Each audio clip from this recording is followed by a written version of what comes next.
اب میں آپ کو ایک حدیث سنانے چلا ہوں جس میں ایک عجیب نقشہ سامنے آتا ہے کہ یہ مہدی جب ظاہر ہوں گے تو کس طور سے ظاہر ہوں گے، ان کے ظہور کی کیفیت کیا ہوگی، کیف یظہر۔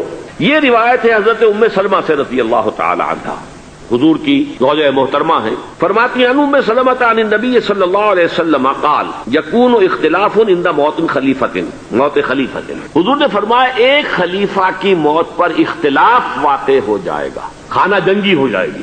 فَيَخْرُجُ رَجُلٌ مِّنْ أَهْلِ الْمَدِينَةِ حَارِبًا إِلَىٰ مَكَّةَ، پھر مدینے کے لوگوں میں سے ایک شخص نکلے گا، بھاگے گا اور جا کر پناہ لے گا اور چھپ جائے گا مکے میں۔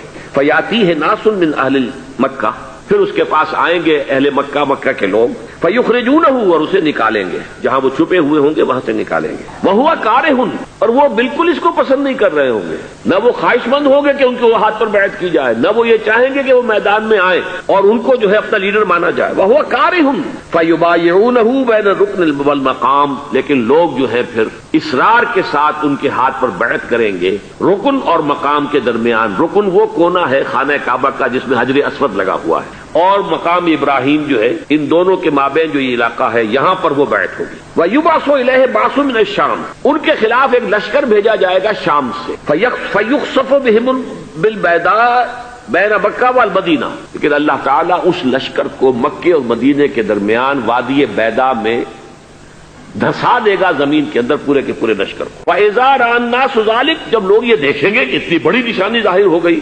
أَتَاهُ أَبْدَالُ الشَّامِ وَعَصَائِبٌ مِّنَ الْعِرَاقِ فَيُبَايِعُونَهُ، اب شام سے سارے کے سارے جو اولیاء اللہ ہیں وہ بھی آئیں گے، اور عراق سے جوق در جوق لوگ آئیں گے اور ان سے بیعت کریں گے۔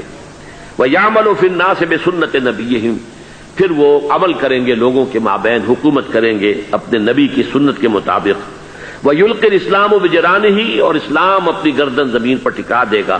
وَالْأَرْضِ، فی الارض، زمین میں۔ فَيَلْبَسُ 7 سنین، پھر وہ 7 برس تک حکمران رہیں گے۔ ثُمَّ يُتَوَفَّى، پھر ان کا انتقال ہوگا۔ وَيُصَلِّي عَلَيْهِ الْمُسْلِمُونَ، اور مسلمان ان پر نماز پڑھیں گے۔